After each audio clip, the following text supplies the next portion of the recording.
시청자 여러분 안녕하십니까? JDC 4시 뉴스 시작하겠습니다. 윤석열 대선 후보의 부인 김건희 씨의 경력 허위 기재 의혹에 대한 논란이 끊이지 않고 있습니다. 윤석열 전 총장이 국민의힘 대선 후보로 선출되자 2030 세대가 탈당에 나섰습니다. 여야 대선 후보들이 다양한 청년 공약을 쏟아내고 있습니다. 중국이 한국 기업과 계약한 요소수 물량을 반출하기로 허가했습니다. 전주시가 메타버스 청년 공감 간담회를 열었습니다. 국회 소식입니다. 국민의힘 윤석열 대선 후보의 부인 김건희 씨의 경력 허위 기재 의혹에 대한 논란이 끊이지 않고 있습니다. 김건희 씨에 대한 의혹이 끊이지 않고 있습니다. 지난 9일 국회에서 열린 교육위원회 전체 회의에서 윤석열 국민의힘 대선 후보의 부인인 김건희 씨가 국민대와 수원여대 겸임교수 임용 당시 제출한 이력서에 허위 경력을 기재했다는 의혹이 나왔습니다. 앞서 지난달 7일과 21일 열린 국회 교육위원회 국정감사에서 김 씨의 서울대, 한림성심대, 안양대 근무 당시 낸 이력서에 허위 경력이 기재됐다는 목소리가 나왔는데요. 해당 의혹은 김 씨가 서울대 강의를 위해 제출한 이력서에 기재했던 서울 지역 3곳의 초중고에 근무했다고 적은 부분에 해당됩니다. 2004년 서울대 강의를 위해 제출한 이력서를 살펴보면 대도초와 광남중, 영락고 등에서 근무했다고 기재한 사실을 찾아볼 수 있습니다. 그러나 강민정 도종환 의원이 서울시 교육청에서 제출받은 자료에 따르면 김 씨는 서울 대도초등학교와 서울 광남중학교, 서울 영락고등학교에서 근무한 적이 없는 것으로 나타났으며 2001년 영락여상, 현재 영락의료과학고에만 미술 강사로 근무한 이력이 있었습니다.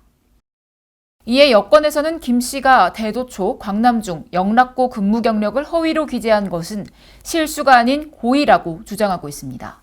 김건희 씨가 대학 강의를 위해서 허위 경력을 이용한 행위가 사문서 위조, 업무 방해에 해당하는 그런 범죄라고 보는데 장관님 어떻게 생각하세요? 법률 검토하시겠습니까? 의원님께서 지금 제기해 주신 그런 문제들이 그런 법률적 위반 사항이 되는지에 대해서는 저희가 검토한 바가 아직 없어서 그 부분들은 법률적 검토를 해보도록 하겠습니다. 당시 윤석열 후보 측은 김 씨의 허위 경력 의혹에 대해 명백한 오보라며 김 씨가 학교 이름을 잘못 적은 것은 단순한 오기로 밝혔습니다. 하지만 지난 9일 국회 교육위원회 전체 회의에서 권인숙 더불어민주당 의원은 허위 이력을 3번씩이나 기재했다는 것은 실수가 아닌 고의성이 다분한 것으로 볼 수밖에 없다며 김 씨의 허위 이력 기재 사실이 속속 드러나는 만큼 자체 확인 결과만 교육부에 제출한 국민대에 대해서는 교육부가 직접 확인하고 진실을 규명할 필요가 있다고 말했습니다. 권 의원에 따르면 김 씨는 2014학년도 국민대 겸임교수 임용 때 제출한 이력서 경력사항에 한국폴리텍 일대학 강서캠퍼스 산학겸임교원을 부교수로 기재, 학력사항도 서울대 경영전문대학원 경영전문 석사를 서울대 경영학과 석사로 기재해 국민대 자체 조사 결과 김 씨 이력서에 허위 경력이 없었다는 해명이 맞지 않다고 주장했습니다. 또한 2007년 수원여대 겸임교원 임용 당시 제출한 이력서 경력사항에 영락여상 미술 강사를 영락여고 미술교사로 허위 기재했다고 지적했는데요. 이는 김건희 씨가 고의적이고 반복적으로 거짓된 삶을 살아왔다. 단순 실수가 아니라 명백한 범죄 행위라고 덧붙였습니다. 한편 국민의힘은 이재명 민주당 대선 후보의 가천대 석사학위 논문 표절 의혹을 꺼내 역공에 나섰습니다. 앞서 지난 18일 국민대는 교육부에 김 씨 논문 관련 의견 회신 공문을 보냈으며 교육부 관계자는 접수된 내용 검토를 거쳐 신속히 입장을 밝힐 예정이라고 답했습니다. 국민의힘 전당대회에서 윤석열 전 총장이 대선 후보로 선출된 이후 2030 세대가 큰 비율로 탈당했습니다. 지난 5일 국민의힘 전당대회에서 윤석열 전 총장이 대선 후보로 선출된 이후 첫 주말 동안 2030 청년들의 탈당이 이어졌습니다. 지난 6일에서 7일 양일간 국민의힘을 탈당한 책임당원은 약 3,000명, 일반 당원은 3,500명으로 총 6,500명이 탈당한 셈입니다. 탈당한 책임당원 중 주축인 20대에서 30대인 청년당원은 약 2,100명으로 70%에 해당하는 숫자입니다. 대선 후보 확정으로 인한 컨벤션 효과로 전 연령대에 걸쳐 당원 수는 오히려 늘었지만 청년층의 당원 수만 오히려 줄어들었습니다.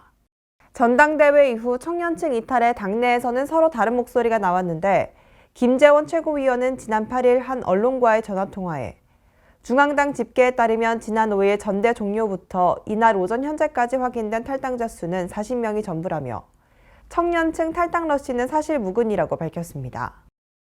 이준석 당대표는 당내 일부 인사들이 2030 세대를 비하하는 언행을 하고 있다며 몰상식하다고 비판했습니다. 경선이 끝난 이후로 당 안팎의 일부 인사들이 2030 세대에 대한 조롱과 비하로 보일 수 있는 언행을 하는 경우가 있습니다. 어제 제가 SNS에서도 언급했지만 그들에 대해서 역선택이라고 조롱하는 순간 돌아올 것은 역풍밖에 없습니다. 이어 이 대표는 개인 SNS를 통해 지난 주말 수도권에서만 1,800명이 넘는 탈당이 있었고 탈당자 중 2030 세대 비율은 75%가 넘는다며 이 수치를 바탕으로 겸허하게 인식해야 올바른 정당이라고 말했습니다. 10년 만에 찾아온 정치 변화의 기회에 젊은 세대에게 40명 남짓 탈당했다는 식으로 조롱 섞인 이야기를 계속한다는 것은 상식 밖의 일이라고 우려 섞인 글을 남겼습니다. 이후 지난 10일 라디오 프로그램에 출연한 김 최고위원은 결국 자신의 착오라고 인정해 이준석 대표 말씀이 맞다고 밝히며 중앙당에 접수된 것을 기반으로 인터뷰했다고 시인했습니다. 이준석 대표와 저하고 사무총장이 있는 자리에서 사무총장이 탈당 현황에 대해서 지금 중앙당에 접수된 탈당계가 40명밖에 안 된다. 이게 예년에도 보통 그 경선이 끝나면 10% 정도 탈당을 했는데 이게 탈당 러시 이런 게 아니다. 이런 이야기를 했고 결과적으로 이준석 대표 말씀이 맞아요.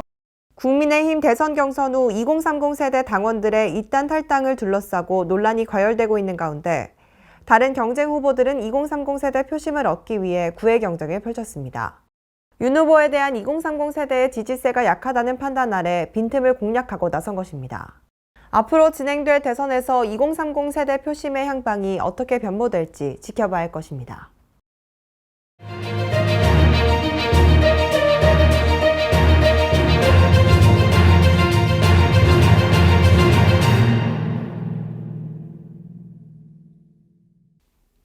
여야 대선 후보들이 청년 공약을 쏟아내고 있는데요. 이에 대한 앵커 브리핑 시작합니다. 전국민 재난지원금 추가 지급 추진에 이어 가상자산 1년 과세 유예 등을 대선 공약으로 내밀고 있는데요. 각 언론사별 의견 살펴봅니다.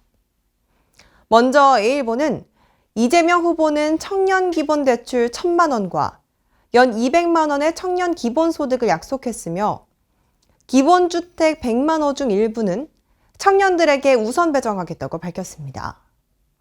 이어 윤석열 후보도 저소득층 청년에게 월 50만 원의 청년도약 보장금을 최장 8개월간 지급하겠다고 했으며 청년 재산 형성 보조도 언급했습니다.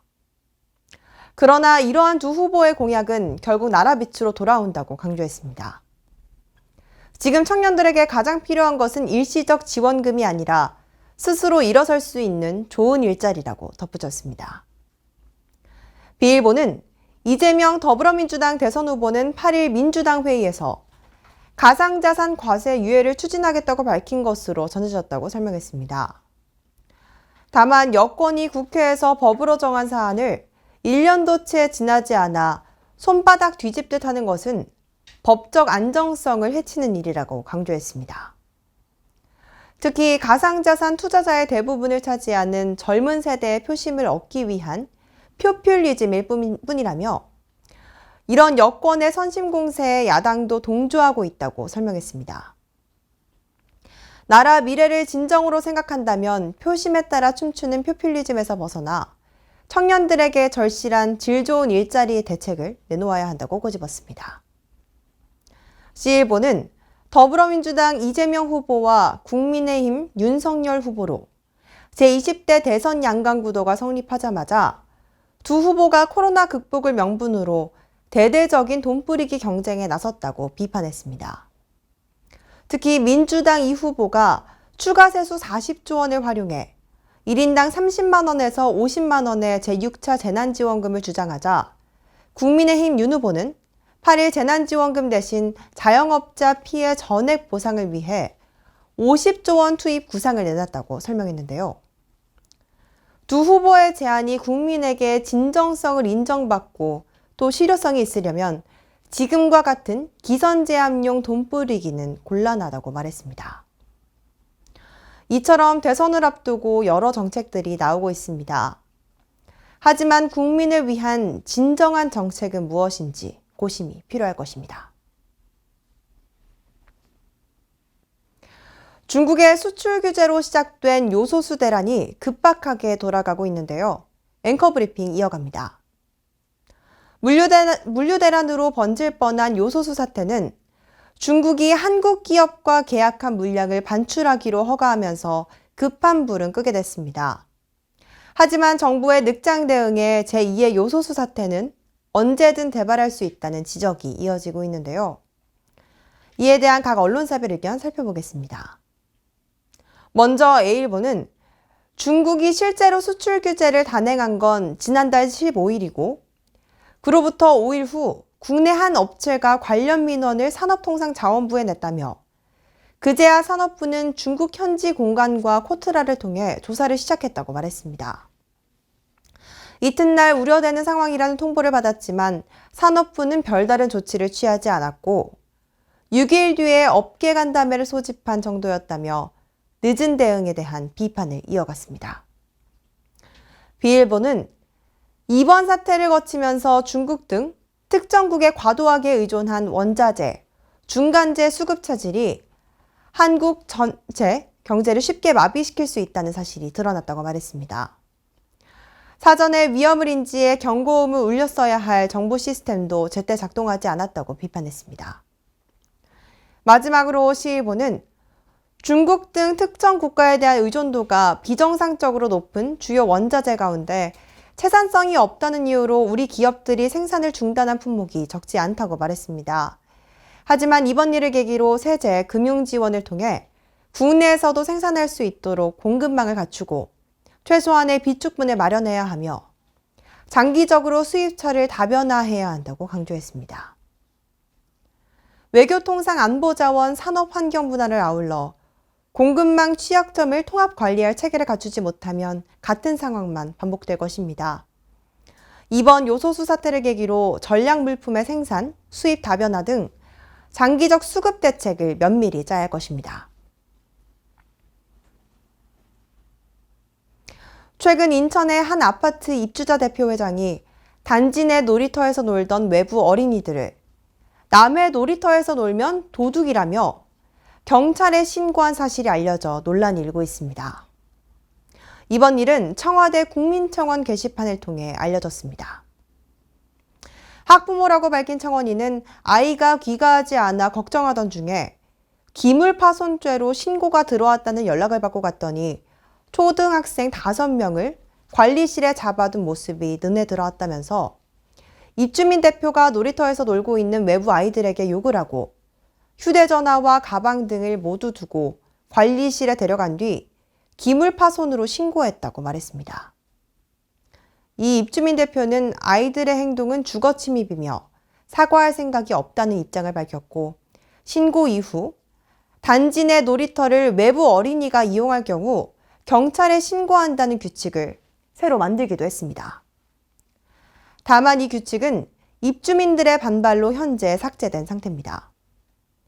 논란이 이어지자 입주민들은 입주자 대표 회장을 관리 규약에 정해진 절차에 따라 해임을 할 수 있도록 했습니다. 아이들의 부모는 A씨를 감금 및 협박 혐의로 고소한 상태입니다. 관점에 따라 여러 가지 의견이 있을 수 있겠지만 친구들과 교류하며 건강하게 성장할 수 있는 터전이 되어야 할 아이들의 놀이터가 주거 침입이나 감금 등과 같은 법적 다툼의 소재가 되고 있는 현재 상황에 안타까운 마음을 감추기 어렵습니다. 해당 청원에는 15일 오후 1시를 기준으로 약 8,000명이 동의했습니다. 계속해서 수도권 소식입니다. 탄소 중립도시 송파구의 환경을 생각하는 마음과 지구를 지키기 위한 활동가들의 탄소 저감 실천이 모여 송파 둘레길과 연결된 문정 법조단지 내 소리공원에 첫 번째 온트리 숲을 조성했습니다. 나무를 켜다, 나무 심기를 지속하다는 의미를 담고 있는 온트리는 탄소 저감 활동을 실천하고 포인트를 모아 나무를 실제로 심는 나무 심기 앱입니다. 이번 첫 번째 온트리 숲은 배롱나무와 교목, 관목까지 1,415그루가 실제로 심어졌다는 데 큰 의미가 있는데요. 송파구는 온트리를 통해 환경에 대한 소중함과 중요성을 인식하고 환경보호 활동을 생활화할 수 있는 계기가 되길 바란다고 전했습니다. 송파구가 오금공원 배수지 공원화 사업 기공식을 진행했습니다. 송파구는 송파둘레길 시즌2의 본격 시작을 알리는 오금공원 배수지 공원화 사업 기공식을 열었습니다. 이번 기공식에는 배수지 사업 대상지 시삽식과 시찰이 함께 진행됐는데요. 송파구는 오금공원 배수지가 2022년 공사가 완료되면 송파구 전경을 바라보며 휴식을 할 수 있는 전망 명소로 재탄생하기를 기대하고 있습니다. 김상돈 시장이 시민들의 생활 불편 현장을 직접 찾아 점검하는 날이 있죠. 바로 현장 행정의 날인데요. 김상돈 시장은 제44차 현장 행정의 날을 맞아 주요 사업 현장 및 시민들의 생활 불편 현장을 찾았습니다. 이날 김 시장은 부곡동 여성친화 안심마을 현장을 방문해 향후 부곡초등학교 인근에 진행될 공간 개선 계획에 대해 보고받고 벽화 도색 등 진행 중인 시설 개선 현장을 점검했습니다. 여성친화 안심마을 조성은 다세대 빌라 밀접 지역 등에 안심 미러 시트, 태양광 LED 등 범죄 예방 시설을 설치하여 지역 주민의 안심기가 환경을 조성하고 벽화 도색 등을 통해 도시 미관을 개선하는 사업으로 의왕시 여성친화도시 특화 사업의 일환으로 추진하고 있습니다. 또한 의왕고등학교 버스 정류장 보행자 통행 불편사항, 왕곡동 포은아파트 뒷길 인도 개설, 하기동 의일로 유턴 차선 설치 등 주요 민원 현장을 찾아 최적의 민원 해소 방안을 시민 및 관계자들과 함께 논의했습니다. 김상돈 시장은 여성친화 안심마을 사업을 통해 주민들이 지역의 안전한 환경을 체감할 수 있도록 주민들과의 소통을 통해 사업을 추진할 것을 강조하였고, 주요 민원 현장에 대해서는 시민의 불편이 최소화될 수 있도록 도로 및 교통 환경의 개선을 검토할 것을 관련 부서에 주문했습니다. 광역시 소식입니다. 대전시가 시민은 물론 대전을 찾는 국내외 관광객들을 위한 맛집 정보 책자를 발간했습니다.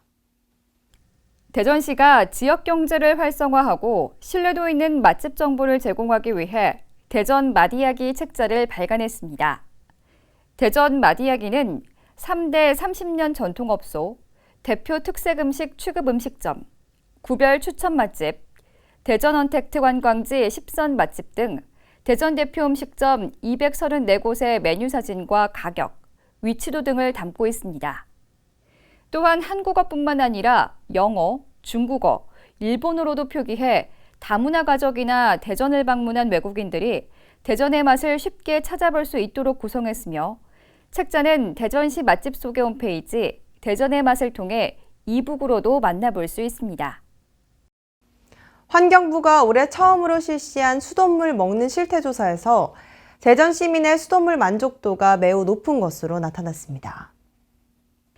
환경부에서 발표한 2021년 수돗물 먹는 실태조사에서 대전 시민의 수돗물에 대한 전반적인 만족도가 전국에서 가장 높았습니다. 이번 수돗물 먹는 실태조사는 전국 161개 지자체 72,460가구를 대상으로 진행됐으며 수돗물을 먹고 있는 응답자를 대상으로 전반적인 만족도를 조사한 결과 만족응답이 전국 평균은 69.5%, 대전시는 83.7%로 가장 높았습니다. 또한 대전 시민은 수돗물을 그대로 먹거나 끓여 먹는 것에 대한 평소 생각을 묻는 질문에 86.8%가 수질을 믿을 수 있다고 답했으며 수돗물 만족도 향상을 위해 강화돼야 할 제도, 정책으로는 노후된 수도관 교체라는 응답이 26.7%로 가장 많았습니다. 한편 대전시는 이번 조사 결과에 만족하지 않고 수돗물 사고 예방과 깨끗한 수돗물 공급을 위한 노력을 계속해 나간다는 방침입니다. 광주시가 상무지구에서 시범 운영하고 있는 공유자전거, 타랑길을 동천동과 광천동 일대까지 확대 운영합니다. 광주 공유자전거 타랑길은 친환경 교통수단을 확대하기 위해 지난해 7월부터 운영 중이며 10월 31일 기준 총 이용 실적이 4만 900여 건을 기록해 많은 시민들이 이용하고 있는 것으로 나타났습니다. 이에 따라 광주시는 탈환길 활성화를 위해 동천동, 광천동 일대에 자전거 150대와 정거장 18곳을 추가 설치하고 탈환길 회원을 대상으로 한 달 무료 이용권을 제공할 방침입니다. 더 많은 시민들이 탈환길을 이용할 수 있도록 서비스 지역을 확대하게 되었습니다. 앞으로도 탈환길 이용 편의를 높이기 위한 다각적인 방안을 마련하고 자전거 타기 좋은 환경 조성에 힘쓰겠습니다. 탈환길은 만 15세 이상이면 누구나 오전 7시부터 오후 9시까지 연중 무휴 이용할 수 있으며 대여 및 반납은 탈환길 주차장 표시가 있는 장소에서 가능합니다. 무등산 난개발 방지를 위해 구성된 민관정위원회가 신양파크호텔의 구체적인 활용 방안을 발표했습니다. 민관정위원회는 기존 건축물을 친환경적으로 리모델링해 누구나 머무를 수 있는 공간으로 만들고 신양파크 호텔 부지 및 주차장 등 외부 공간은 무등산 생태시민정원으로 조성할 것을 제시했습니다. 특히 기존 호텔 건물 1, 2층은 문화정보교류회장을 만들어 시민이 쉽게 접근해 공유할 수 있는 다목적 복합 공간으로 활용하자고 제안했습니다. 우리 시는 신양파크 호텔 활용 방안을 놓고 적극적인 협치 행정을 펼쳐왔습니다. 난개발은 막고 공익적 가치는 더욱 높여 하루빨리 시민의 품으로 돌려드릴 수 있도록 노력하겠습니다. 광주시는 민관정위원회의 제안을 토대로 기본계획 구상 등 세부적인 활용 방안을 수립할 계획입니다. 계속해서 강원도 소식입니다. 평창에서는 행복한 평창교육 발전을 위해 2021년 평창교육지원청 직원 대상 평창군수 특별 강의를 진행했습니다. 평창교육청은 지난 11월 청내 직원들 대상인 원래조회 시 평창군의 비전 및 업무를 공유했는데요. 2022년 평창교육지원청 주요 업무계획 수립과 행복한 평창교육 발전을 위해 평창군수를 강사로 초청해 평화도시 평창이라는 주제로 특별 강의를 진행했습니다.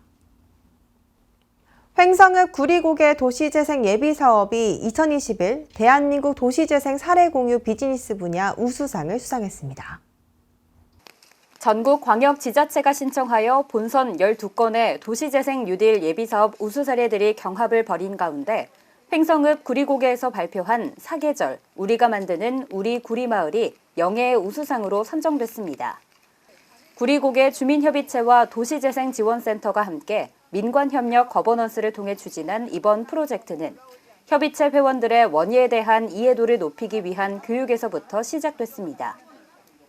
회원들은 원예 심리 치료사 과정을 이수하는 한편 다양한 허브를 식재해 벌레 퇴치제, 허브 식초 등 다양한 제품을 개발 판매했습니다.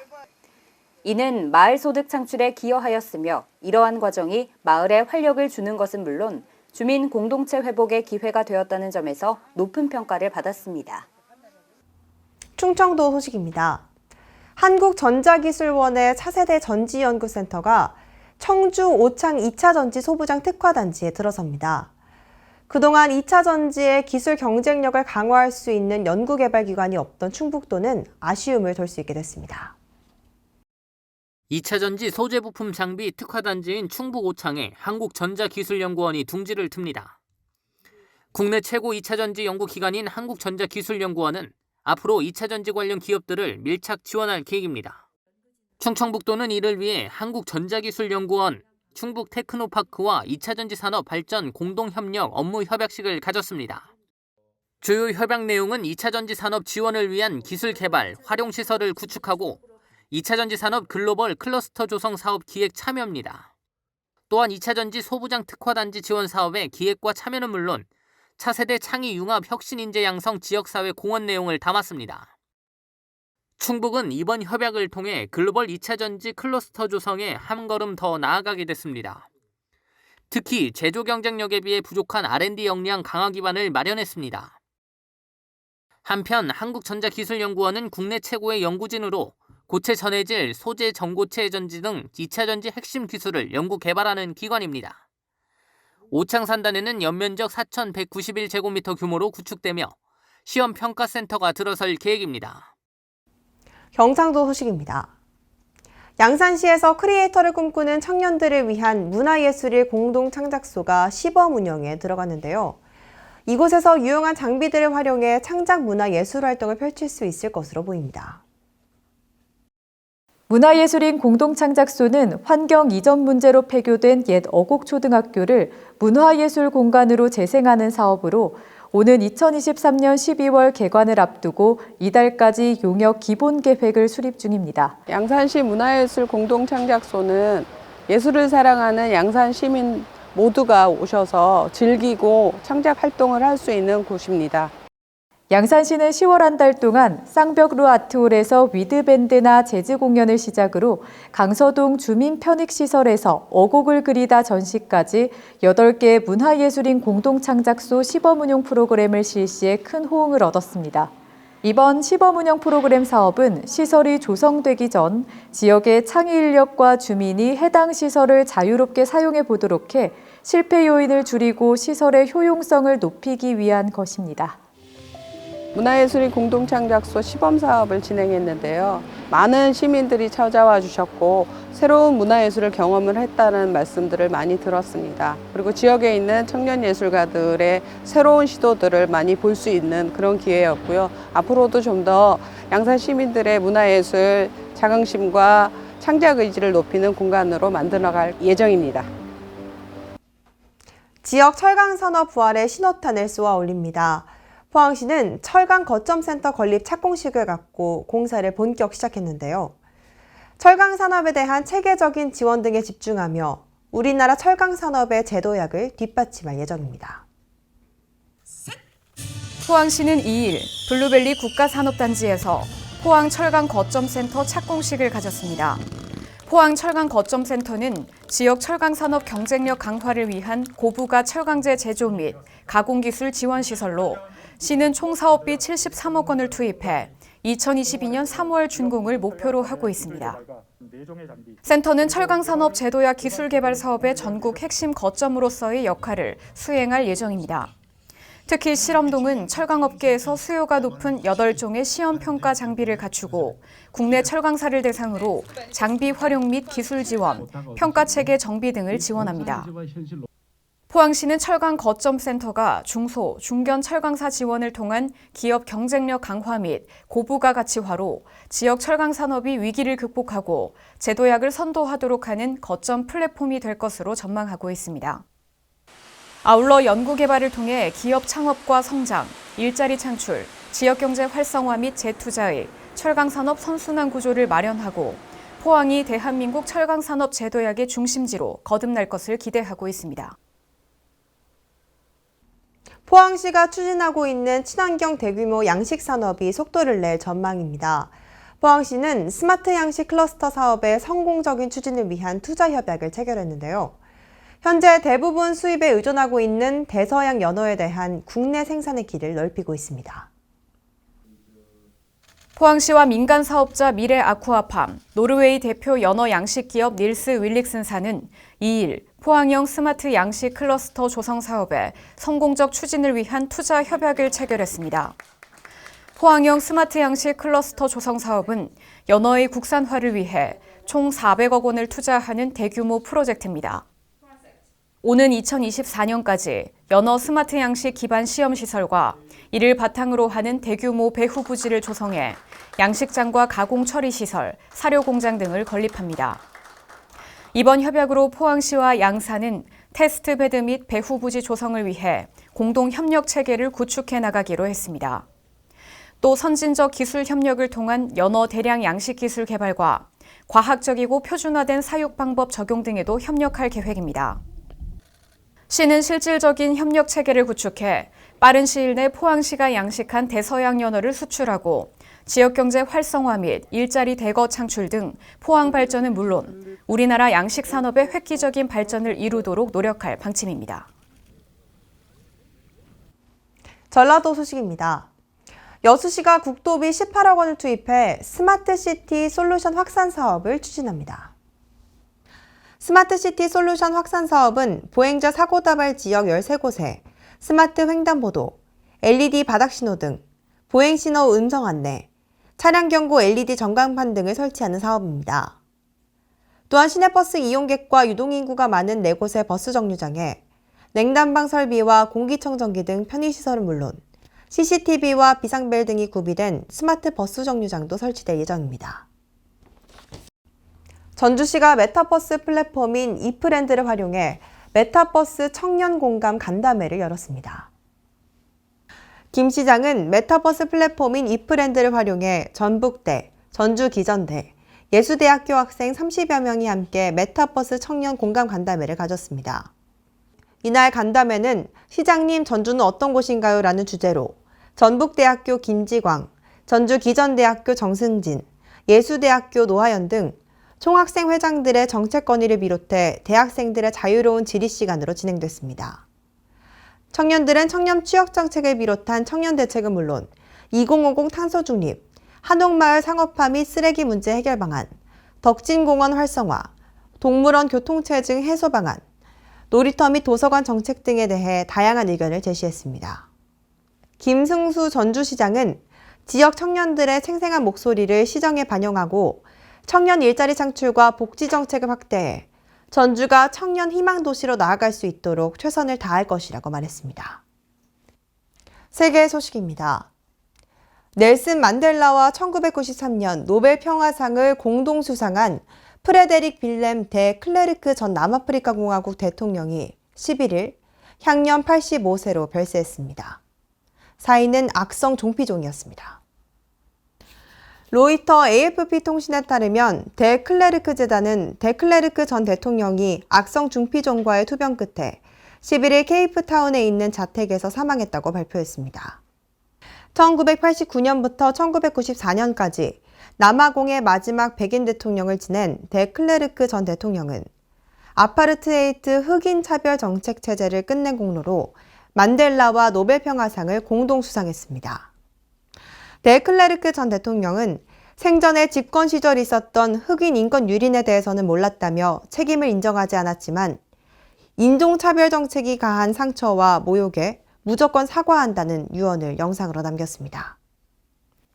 미국 전기차 업체 테슬라의 최고 경영자인 일론 머스크가 자신의 트위터에 보유 주식의 10%를 팔까라는 글을 올린 뒤 실제로 일부 주식을 매각했습니다. 자신이 보유한 테슬라 주식의 3%, 약 5조 9천억 원을 팔았습니다.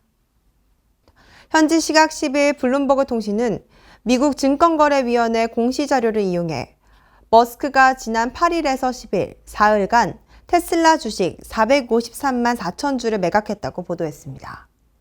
사흘에 걸친 주식 매각 대금을 합산하면 49억 9,700만 달러입니다.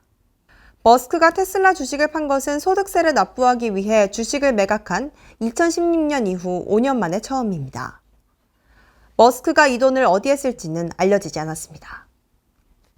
코로나19 백신 접종 확대에 힘입어 일찌감치 위드 코로나에 들어갔던 유럽에서 백신 미접종자를 중심으로 코로나19 신규 확진자 수가 급속도로 증가하면서 다시 비상에 걸렸습니다.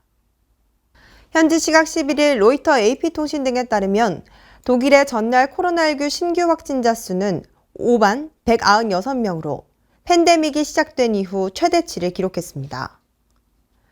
독일은 신규 확진자 수가 날이 갈수록 급격하게 늘어났고 네덜란드도 하루 동안 16,000명이 넘는 코로나 확진자가 나와 최대치를 기록하는 등 작년 초 팬데믹이 발발한 이후 최대 기록을 경신했습니다. 이처럼 유럽 전역으로 확진자 수가 빠르게 늘어나면서 각국은 코로나19 확산을 막기 위해 백신 미접종자에 대한 출입을 제한하는 등 새로운 정책 도입을 준비하고 있습니다.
전국 곳곳에 건조주의보가 발효 중입니다.